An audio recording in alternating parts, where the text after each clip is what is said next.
T minus 1 minute.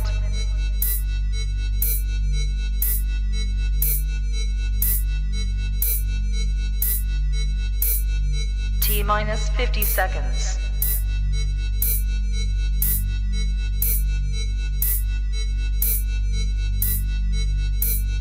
T minus 40 seconds.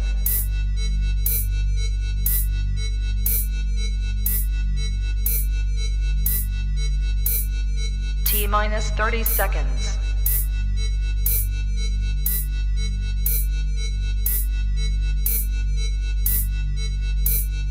T minus 20 seconds.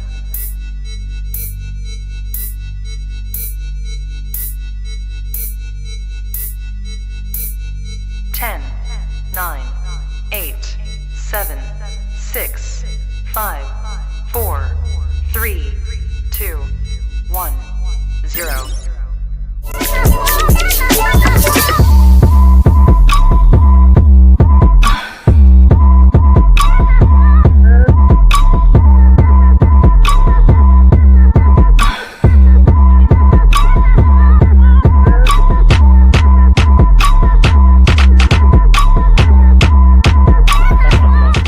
Coklatnya lezat banget.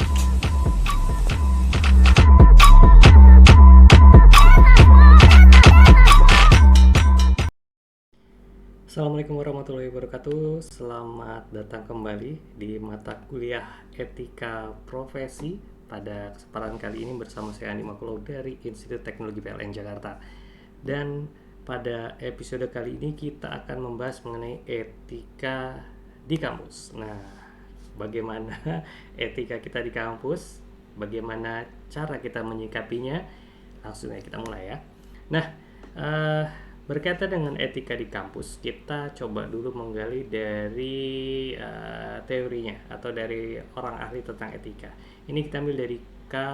Bertens. Dia menyebutkan bahwa etika merupakan nilai moral dan norma yang menjadi pedoman, baik suatu individu maupun kelompok, ya, dalam mengatur tindakan atau perilaku.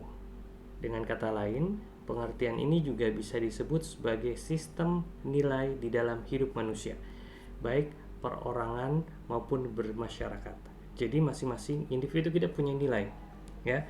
Anda masing-masing individu punya nilai dan bermasyarakat punya nilai. Nah, bagaimana kita, ya, beretika, ya, berpedoman terhadap etika-etika tersebut sehingga kita tidak mengganggu privasi orang lain maupun mengganggu diri kita sendiri, ya, sehingga kita dapat baik dalam bermasyarakat dan bersosial. Nah, kita akan lihat nih, pertama adalah ciri-ciri karakteristik dari etika. Ya, yang pertama, etika itu bersifat mutlak dan absolut. Ya, etika bersifat mutlak dan absolut. Berarti itu harus dilakukan, ya, wajib dilakukan. Nah, kita akan lihat nih, etika mempunyai sifat mutlak atau absolut berarti sebuah etika berlaku untuk siapa saja, di mana saja, dan kapan saja. Etika itu sebagai prinsip yang tidak dapat dinegosiasikan dan tidak pula tergantung dengan dasar-dasar moral yang berubah-ubah. Ya, jadi merupakan sifatnya mutlak nih, berlaku bagi siapa saja. Ya, seperti kata pepatah, di mana bumi dipijak, di situ langit dijunjung. Ya, dimanapun kita berada, kita harus mengikuti budaya lokal yang berlaku, ya, seperti itu. Ataupun bagi dimanapun kita berada, kita harus bisa mempunyai etika atau budaya sendiri yang mampu diterima oleh orang lain.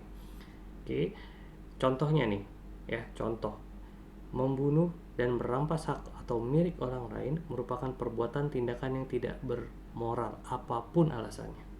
Benar nggak? Ya. Jadi dalam apapun alasannya, kita merampas hak orang lain itu tidak boleh kita lakukan. Itu merupakan perbuatan yang tidak bermoral. Ya, sehingga kita harus hati-hati nih. Hati-hati banget ini. Hal yang sekecil apapun itu merampas orang lain. Misalnya contoh, Anda berkendara mobil, ya, contoh, berkendara mobil. Ya, Anda dari sisi sebelah kiri. Ya, sementara ini adalah arus dua arah nih, yang satu ke depan, yang satu ke depan Anda, yang satu menjauhi Anda. ini akan belok ke sini ya, ke mana, ke kanan ya, mobil akan belok ke kanan. Etikanya ketika ini sedang macet ya, Anda harus berhenti terlebih dahulu agar apa, yang dari sini bisa lancar menuju ke arah sana. Nah, ketika Anda tidak punya etika, Anda langsung maju. Di sini belum maju nih, masih macet. Sehingga apa? Sehingga ini Anda akan menghalangi lajur orang lain yang akan menuju ke sana. Nah, itu ada perampasan ya, perampasan haknya orang atau milik orang lain. Contohnya juga kalau dalam berkendaraan, kita parkir di jalan. Ya nggak? Parkir di jalan tentunya apa? Merampas hak orang lain loh. Ada orang berpikir loh, fine-fine aja, itu kan parkir di depan rumah saya. Ya kan? Tetapi apa? Kita parkir di depan, jika mengambil bahu jalan, ya berarti walaupun sedikit saja, berarti itu merampas hak orang lain. Ya, dengan kita melakukan perampasan hak terhadap orang lain, ya, maka itu nanti ada apa? Ada karmanya tersendiri. Ya, itu hati-hati sekali. Jadi hal-hal yang kecil apapun harus kita coba untuk memperhatikannya. Yang kedua, etika tetap berlaku meskipun tanpa disaksikan orang lain. Ya, etika tetap berlaku walaupun tanpa disaksikan orang lain. Contoh kayak tadi, mencuri, ya, biar nggak dilihat orang lain, ya, tapi etika itu tetap berlaku. Mencuri adalah salah, mencuri adalah dosa. Nah, itu yang tetap berlaku meskipun tidak disaksikan orang lain. Nah, kita lihat umumnya etika tetap berlaku meskipun tidak disaksikan siapapun. Hal ini karena etika berkaitan dengan nilai nurani dan prinsip hidup manusia yang baik, ya. So be a nice person. Contohnya nih, apabila ada individu mencuri meskipun nggak diketahui orang lain, tetap itu saja merupakan tindakan yang telah melanggar etika dan norma yang berlaku, ya, sehingga bagaimanapun juga moral dan individu tersebut akan buruk, ya, meskipun misalnya tidak dijerat atau aparat hukum sekalipun, ya. Jadi tolong tetap menjaga etika Anda ini. Yang ketiga, etika berhubungan dengan cara pandang batin manusia. Nah, contohnya apa nih? Etika yakni cara perspektif batin yang berhubungan dengan baik dan buruknya suatu perbuatan, ya, yang dilakukan oleh manusia ataupun individu. Nah, pada hakikatnya setiap manusia tentunya dijabarkan sebagai hal yang boleh dan tidak boleh dilakukan. Benar nggak? Manusia pasti ada dua pilihan nih, yang boleh dan tidak boleh. Kalau di Islam ada haram dan halal. Nah, pada hakikatnya setiap manusia tentu diajarkan berbagai macam hal yang boleh dan tidak boleh dilakukan, ya. Maka lambat laun manusia akan mengetahui perkara yang baik dan buruk sehingga akan terbentuk dan tertanamnya di hati. Makanya moral kita itu, ya, sejak kecil kita diajari yang baik oleh orang tua kita, ya, diajari oleh orang-orang yang ada di sekeliling kita bagaimana berbuat yang baik. Nah, hal ini akan memunculkan perdebatan dalam diri nih apabila ingin melakukan perbuatan baik yang buruk atau jahat. Misalnya kita dibiasakan untuk berbuat baik, ketika kita mau berbuat buruk pasti ada pergolakan batin, ya. Disitulah batin Anda berbicara. Nah, disitulah mencoba untuk cara agar kita bisa istilahnya bisa mengambil hal yang positif. Nanti kita akan ngomong lebih lanjut tentang masalah ini, nanti kita akan coba bicara lebih lanjut lagi. Oke, yang keempat, etika berhubungan dengan perbuatan, perilaku, dan tingkah laku manusia. Ya, etika ini sangat erat kaitannya dengan perilaku, perbuatan, dan tingkah laku suatu individu, ya. Dengan begitu, umumnya etika akan terbentuk secara alami akibat ada perilaku, perbuatan, tingkah laku, dan individu, ya. Perilaku yang buruk, ya, dianggap sebagai etika yang buruk, sedangkan perilaku yang baik maka dianggap sebagai etika yang baik. Intinya, bagaimanapun juga etika sangat amat berkaitan dengan perilaku dan perbuatan yang dilakukan oleh individu sendiri, ya. Ada juga pepatah bilang, perlakuan kita atau nanti masa depan kita juga berkaitan dengan circle kita, ya. Kalau circle kita atau lingkungan kita baik, maka kita akan menjadi baik. Kalau lingkungannya buruk, maka akan menjadi buruk. Nah, ini nanti kita akan bahas lebih lanjut. Ini akan menarik, ya. Bagaimana kita menentukan pertemanan kita. Memang, ya, kita dalam berteman nggak boleh milih, ya, nggak boleh pilih-pilih teman, ya. Itu etikanya. Tetapi dalam menentukan, ya, arah kita ke depan atau masa depan kita harus bisa menentukan yang mana yang akan kita temani terlebih dahulu, yang mana yang lain, ya. Prinsip secara pribadi, saya berteman dengan semua orang. baik dan buruk itu saya temani. Tetapi kita harus pintar memilih nih, kapan di suatu masa kita harus berhubungan dengan yang baik, ya, dan ketika kita ada di ranah orang-orang yang buruk, bagaimana harus menyikapinya dan bagaimana kita harus menarik diri.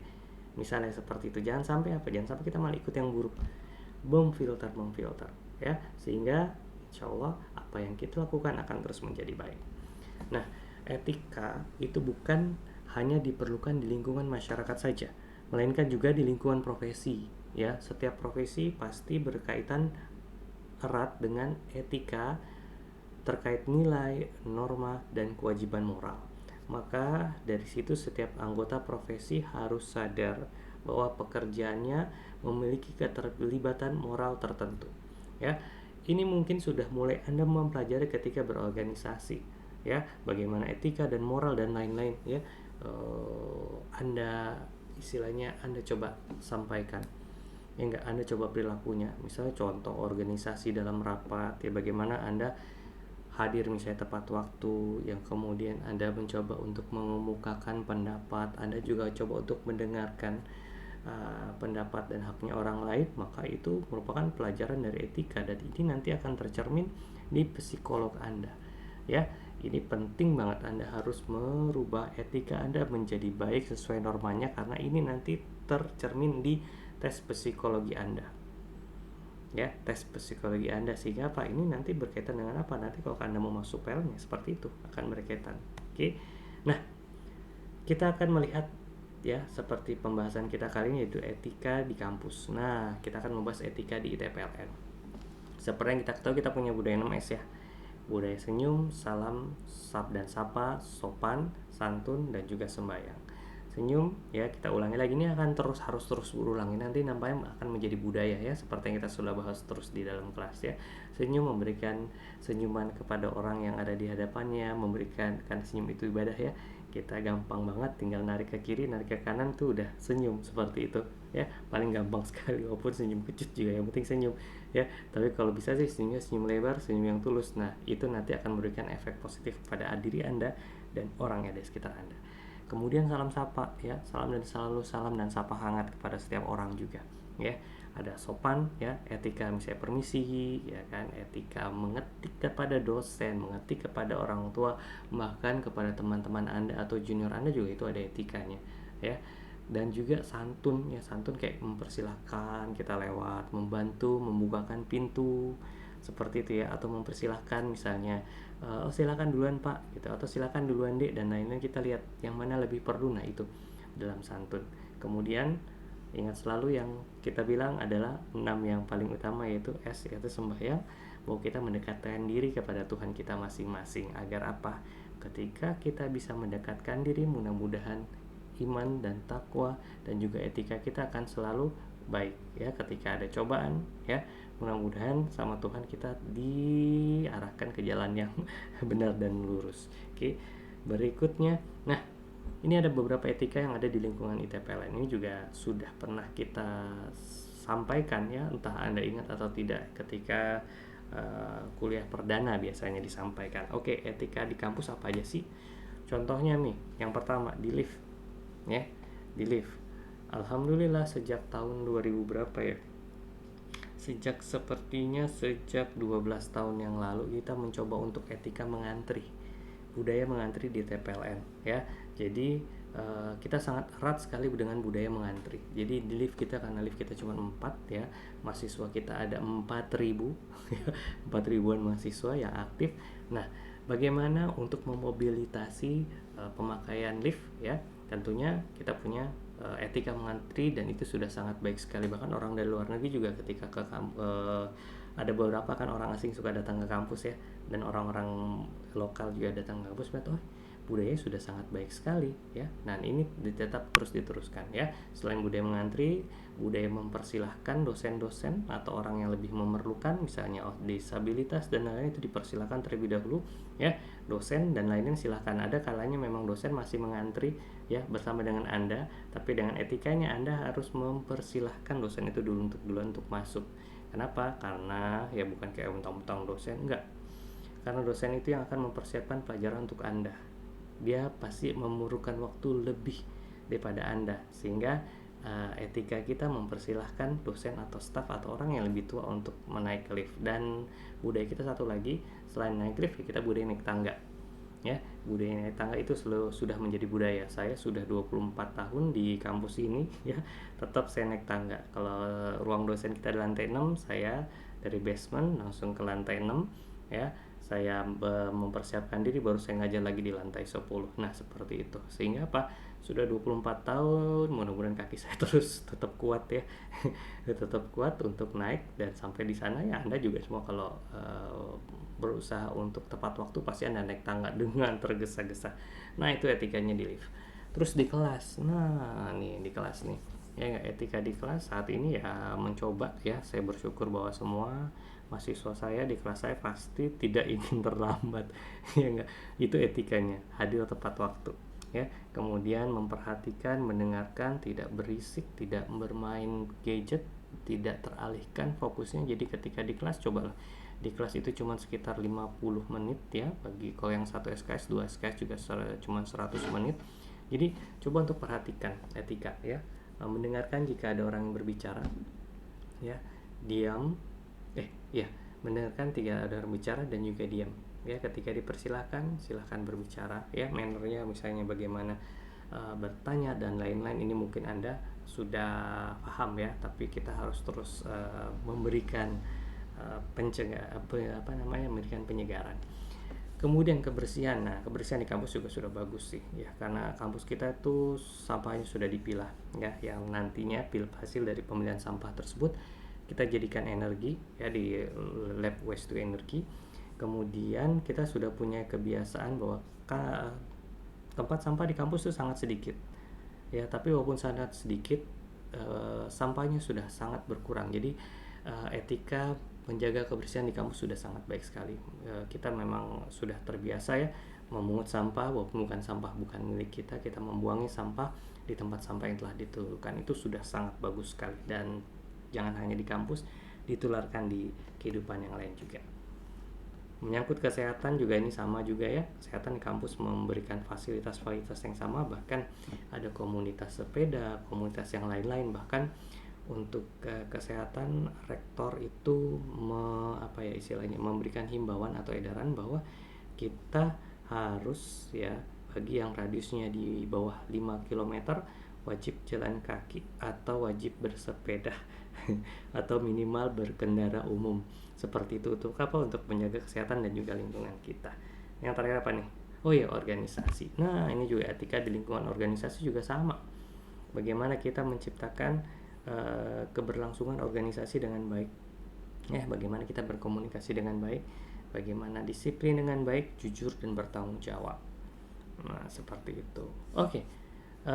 Kuliah kita nggak usah lama-lama ya, langsung saja kita tugas. Nah, kasih tugasnya apa? Ini tugasnya saya tidak tuliskan, Anda harus mendengarkan ya. Anda harus mendengarkan tugasnya seperti apa, dan nanti akan dikumpul ya. Silakan dikumpul di Microsoft Teams Anda. Tugasnya adalah carilah pedoman ya, carilah buku pedoman ya, pedoman tentang ini tadi, etika yang ada di kampus ya. Hak dan kewajiban mahasiswa di kampus itu seperti apa ya, hak dan kewajiban di kampus. Tapi ini tugasnya adalah hak dan kewajiban mahasiswa dan juga dosen, supaya Anda tahu nih kewajiban dosen itu juga apa ya, sehingga hak-hak Anda nanti akan terpenuhi. Jadi kami bisa melayani, memberikan pengajaran bagi Anda yang baik ya. Silakan dicari ya, dan dicari yang terbaru ya, buku pedomannya ya. Kemudian silakan buat PowerPoint yang bagus, PowerPoint yang menarik ya, sehingga nanti ini bisa Anda gunakan untuk apa ya, untuk memperlihatkan kepada orang lain bahwa inilah budaya kita di sini. Atau mungkin Anda yang mau mengajar nanti ya kan di kelas, atau mempresentasikan di kelas ini juga bisa. Oke, saya rasa itu saja dulu pertemuan kita sampai saat ini. Terima kasih banyak atas perhatiannya, dan jangan lupa isi presensi, nama, spasi, kota, spasi, NIM di kolom komentar. Terima kasih, sampai ketemu lagi di episode yang akan datang.